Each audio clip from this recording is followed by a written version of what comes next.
Ya, tidak usah lagi pergi minta jabatan sama Pak Prabowo. Pak Prabowo tidak punya lagi kesempatan. Jangankan itu, memecat kabinetnya saja dia ragu-ragu, dia takut. Kenapa? Karena itu ada koalisi tadi. Koalisi itu semacam permufakatan tadi. Ya, persekongkolan, dianggap pengkhianat kalau menyimpang dari itu kan. Jadi tidak mungkin itu. Nah, implikasinya adalah tidak mungkin mengharapkan pengawasan dari DPR, Pak. Tidak mungkin itu. Karena istana dengan Senayan sudah berkomplot, Pak. Lalu saya katakan, ya di eranya Jokowi itu paling menguat. 10 tahun itu memproduksi 3 oligarki itu. Tidak ada oligarki negara di dunia kecuali di Indonesia. Sempurna betul. Ada oligarki politik, ya yang saya sebut badut politik, ya segelintir orang yang berambisi untuk berkuasa tapi tidak punya kemampuan untuk menyelenggarakan pemerintahan dengan baik.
Bapak Ibu yang saya hormati, Assalamualaikum warahmatullahi wabarakatuh. Ini sebenarnya saya dipaksa ya, tanda kutip dipaksa untuk berbicara karena sudah ada tema yang dibagikan. Sebenarnya ada yang lain yang saya mau sampaikan, tapi kelihatannya agak tidak berhubungan dengan agak jauh. Bisa sih sebenarnya dihubung-hubungkan ya. Apa itu? Nggak apa-apa, biar saya yang memutuskan itu ada hubungannya apa enggak.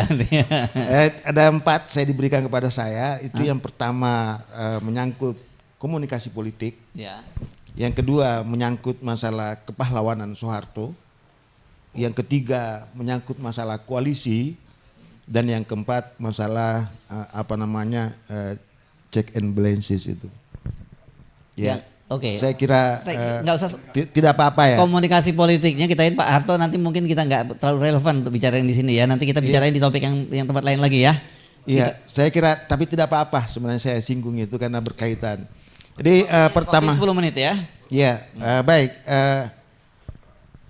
Pertama-tama sebenarnya ini saya sudah sampai kepada kesimpulan bahwa sebenarnya prakondisi untuk Indonesia bubar itu, ya untuk Indonesia, karena selalu saya mengatakan Indonesia jatuh, tapi Indonesia bubar, prakondisi itu sudah tercipta itu. Jadi tinggal sedikit pemicunya. Nah mungkin pemicunya nanti ini berupa ada pembangkangan politik yang tidak terkendali, ya yang sangat mungkin dilakukan oleh satu generasi ya kita tidak duga, yaitu Gen Z. Karena saya amati itu generasi ini sebenarnya generasi yang tidak sama dengan saya. Kalau saya kelahiran 68 itu dididik untuk terbiasa dengan spekulasi gitu. Sementara Gen Z ini dirancang untuk hidup dengan kepastian. Nah, saya kira berapa jumlah Gen Z di Indonesia itu menghadapi ketidakpastian. Dan itu kegelisahan luar biasa. Bapak bisa bayangkan seorang mahasiswa yang baru lulus, saya tanya, ya Anda mau kuliah lanjut S2 atau Anda cari pekerjaan? Apa jawabannya itu? Saya ingin pekerjaan dulu. Karena tidak ada manfaatnya, tidak ada gunanya saya sekolah, sementara kemudian saya menganggur. Nah itu dan dia lihat, saya tanya, apa kemungkinan kamu punya peluang untuk bekerja? Nah, dari itu itu jawabannya, bahwa pemerintah negara ini tidak mendesain kami untuk bekerja. Jadi negara ini abai terhadap tugasnya untuk menyediakan kami lapangan kerja gitu. Jadi itu, dan saya kira itu ketidakpuasan tidak bisa dibuatkan argumen untuk menghindari itu. Baik, saya masuk yang pertama menyangkut masalah komunikasi politik ya, karena waktunya sangat sempit. Sebenarnya ada problem besar di negara kita ini yang saya katakan tadi, bahwa ada ada indikator prakondisi Indonesia sudah memenuhi syarat untuk bubar. Yang pertama itu kapabilitas responsif tidak ada. Yang kedua, kapabilitas regulatifnya yang sangat buruk. Ya pokoknya seluruh aparat negara itu, istilahnya bahasa saya sederhana itu, dilarang melarang itu. Dilarang melarang. Dilarang melarang. Jadi semuanya melanggar. Dan kalau ada yang menegur, dia bilang dilarang melarang itu. Kayak lagunya Haji Umairama ini. Kayak seperti itu. Jadi kapabilitas regulatifnya rusak. Yang kedua, kapabilitas distributif dan alokatifnya tidak ada. Jadi sumber daya alam, sumber daya manusia, sumber daya buatan tidak didistribusikan itu. Tidak ada alokasi itu. Jadi kekayaan alam tidak dialokasikan kepada rakyat Indonesia itu.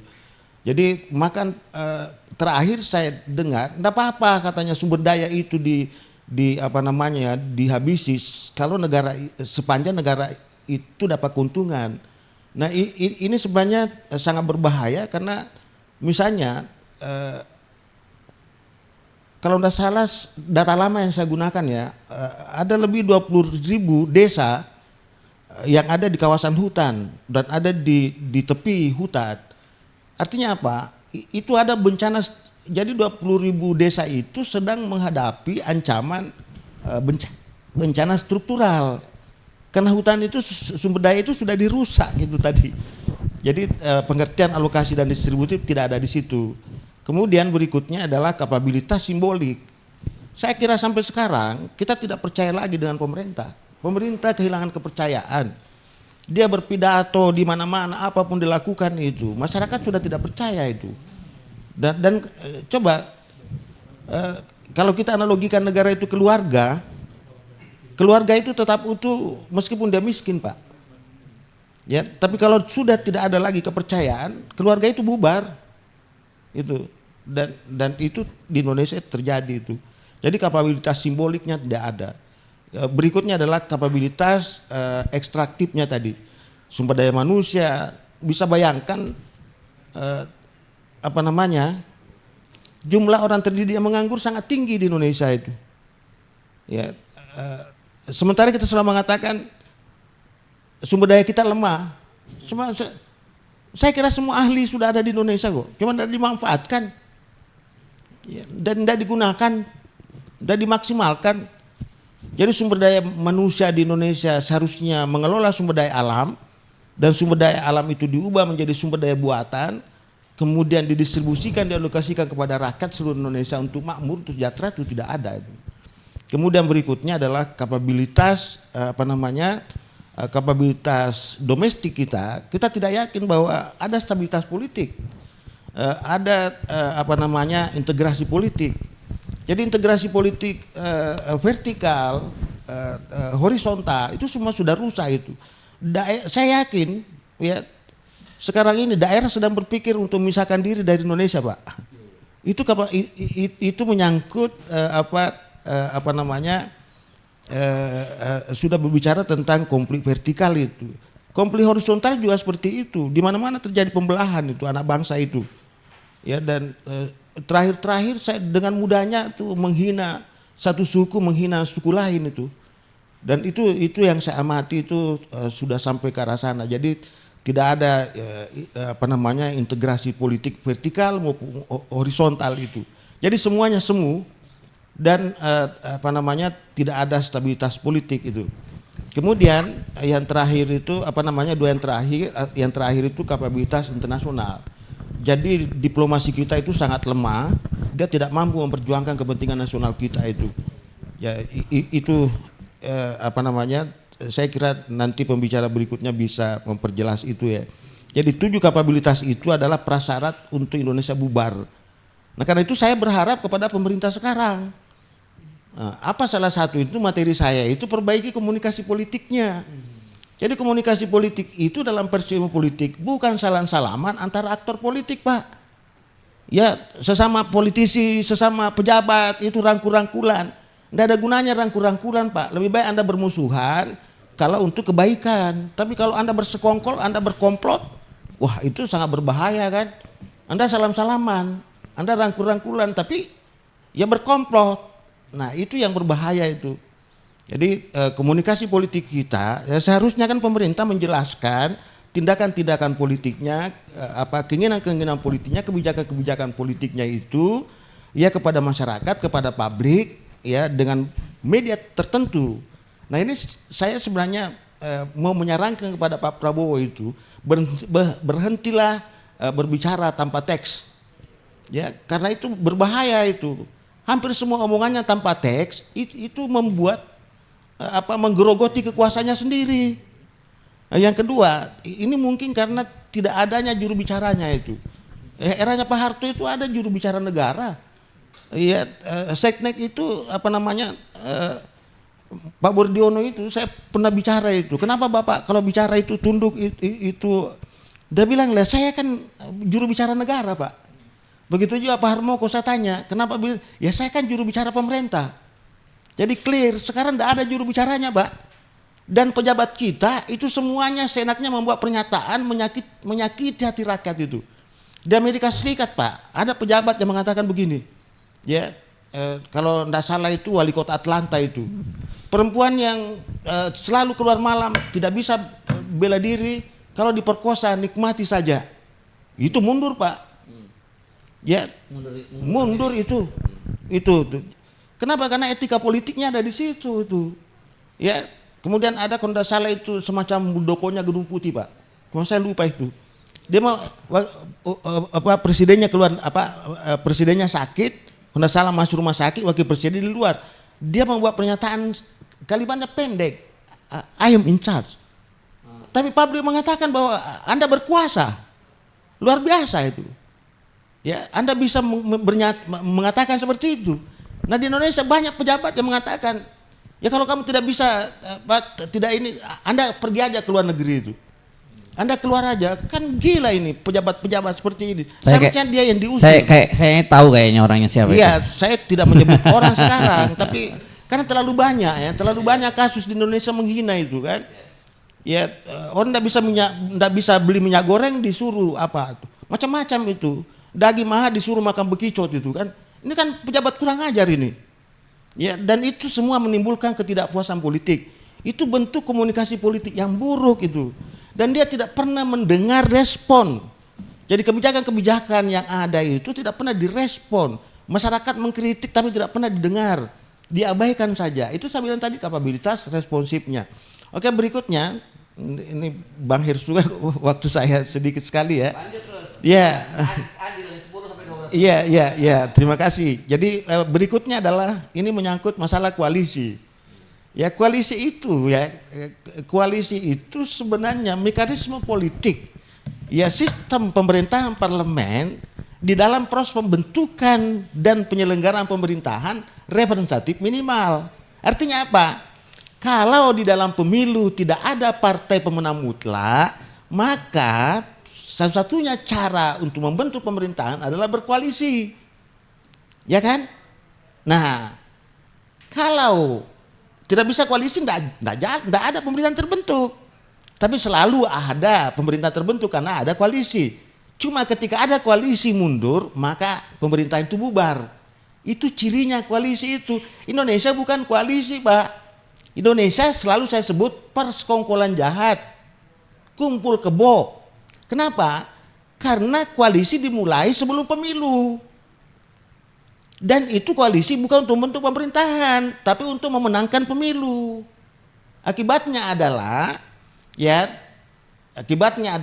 partai itu menjadi partai rental, Pak. Partai menjadi partai sewa. Sehingga partai mengabaikan kadernya sendiri. Dan ini sampai kemudian besok terjadi lagi, pemilu yang akan datang, itu memperpanjang penderitaan kita, Pak. Itu sumber bencana itu, koalisi itu. Itu bukan koalisi itu. Dalam versi ilmu politik itu persekongkolan jahat, itu kumpul kebo itu. Itu pemufakatan jahat, Pak. Hentikan itu. Tidak boleh lagi ada koalisi-koalisi itu. Kenapa? Karena koalisi itu nanti menuntut kompensasi politik. Jadi semua portofolio itu dibagi itu. Kementerian dan lembaga ada semua, sudah dibagi itu, sudah dijatah itu kan. Ini kan salah betul ini nasib negara seperti ini nih. Dari mana mereka belajar itu bahwa ada praktek koalisi seperti itu. Makanya selalu saya mengatakan bahwa negara yang maju itu negara yang prakteknya dituntun oleh teori. Nah di Indonesia dia mengabaikan teori, Pak. Dia mengabaikan pemikiran itu. Jadi anti scholar. Kenapa? Karena dia hanya menggunakan pendidikan itu untuk menaikkan citranya. Akhirnya apa? Borel jalan pintas, pergi kuliah, ya ndak kuliah. Panjang gelar ya di mana? Panjang gelarnya 1 meter tapi ndak pernah kuliah. Makanya itu saya usul itu persyaratan itu ndak usah lagi berijazah itu. Ya diganti dengan transkrip nilai itu. Karena seperti kata Bang Rocky itu kan iya ijazah itu hanya tanda pernah kuliah, bukan tanda pernah berpikir itu kan. Nah kalau di kampus orang yang berpikir itu kelihatan di transkrip nilainya, Pak. Nah, saya bilang perlihatkan transkrip nilainya itu, bukan ijazahnya itu. Nah kalau transkrip nilai agak sulit dipalsukan itu, Pak. Ya, kalau ijazah kan ya terlalu banyak dosen yang harus dipalsukan itu. Ya, kalau bikin transkrip nilai itu ya. Itu kalau bicara di Indonesia ya, bicara koalisi tadi memang agak memang salah dan saya kira ini sumber bencana ini. Karena partai kita kehilangan ideologi, tidak ada lagi partai ideologi, dia berubah menjadi partai rental itu. Tidak ada partai kader itu, semuanya partai rental itu kan. Ya kompensasinya adalah portofolio itu. Makanya ketika Pak Prabowo itu jadi presiden, saya bercanda kepada teman saya, ya tidak usah lagi pergi minta jabatan sama Pak Prabowo. Pak Prabowo tidak punya lagi kesempatan. Jangankan itu, memecat kabinetnya saja dia ragu-ragu, dia takut. Kenapa? Karena itu ada koalisi tadi. Koalisi itu semacam pemufakatan tadi. Ya persekongkolan, dianggap pengkhianat kalau menyimpang dari itu kan.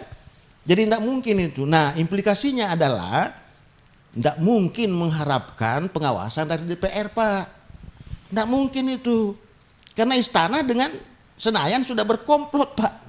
Nah kalau Senayan dengan istana sudah berkomplot, maka Cilangkap, ya Trunojoyo, Pejaten, itu adalah hasil nanti dia harus ngikut, Pak. Harus ngikut itu. Dan kalau lembaga ini ngikut, Trunojoyo ikut, Cilangkap ikut, Pejaten ikut, ya mampus negara itu, Pak. Jatuh, Pak. Karena semua lokasi ini adalah lokasi negara strategis, Pak. Nah kalau dia diatur oleh politik, diatur oleh persekongkolan istana dengan Senayan, bagi-bagi portofolio tadi, ya kan, sudah tamat. Makanya saya bilang teman itu, besok itu pelantikan kabinet, ya itu semua saya sudah tahu. Tinggal orangnya saya belum tahu. Tapi saya sudah dapat informasi portofolio lembaga kementerian ini, jatahnya partai X, partai Y dan sebagainya itu. Jadi kalau Anda meminta jabatan pergi ke partai itu. Jadi itu kita tidak bisa lagi berharap ada pengawasan itu yang kuat itu, ada kontrol dari DPR itu. Ya padahal sebenarnya check and balances itu sebenarnya konsep sistem politik untuk mencegah terjadi penumpukan kekuasaan itu, konsentrasi kekuasaan. Yang terjadi sekarang adalah konsentrasi kekuasaan di tangan kelompok. Karena itu selalu saya katakan, ya di eranya Jokowi itu paling menguat 10 tahun itu memproduksi 3 oligarki itu. Tidak ada oligarki negara di dunia kecuali di Indonesia. Sempurna betul. Ada oligarki politik, ya yang saya sebut badut politik, ya segelintir orang yang berambisi untuk berkuasa tapi tidak punya kemampuan untuk menyelenggarakan pemerintahan dengan baik. Itu. Yang kedua itu oligarki ekonomi itu, segelintir orang yang bernafsu untuk menguasai seluruh sumber daya alam, sumber daya buatan itu. Sampai kampus pun dimasuki itu. Karena kenapa kampus mau dikuasai, diakuisisi? Karena kampus di situ ada namanya paten. Ada hak cipta di situ itu kan, dan intelektual itu. Jadi intelektual kita itu tidak pernah menjadi orang yang tercerahkan itu. Dia selalu menjadi alatnya tadi oligarki ini bandar politik itu. Karena itu jangan heran kemudian terjadi pelacuran intelektual di Indonesia sangat tinggi itu. Dan itu kemudian yang terjadi adalah ya intelektualnya itu menjadi turun ketiga, menjadi oligarki sosial. Segelintir orang yang yang berharap nasib baik dari segi ekonomi dan politik dengan cara antri di depan pintu istana untuk berharap belas kasihan agar diberikan dia kehidupan ekonomi, dan ini terjadi oleh kaum intelektual di Indonesia itu. Ya, saya kira itu Bang Hersu ya. Siap. Yang saya sampaikan ya. Oke, terima kasih. Pak Prabowo harus hentikan itu. Ya. Kalau dia tidak hentikan, artinya Pak Prabowo ya bagian daripada rezim politik yang mempercepat kejatuhan Indonesia itu. Saya tidak berharap itu terjadi. Karena itu saya masih berharap Pak Prabowo mendengar suara saya itu. Oke, ya, insya Allah. Terima kasih, yes. Bang. Baik, terima kasih Bung Dr. Mulyadi.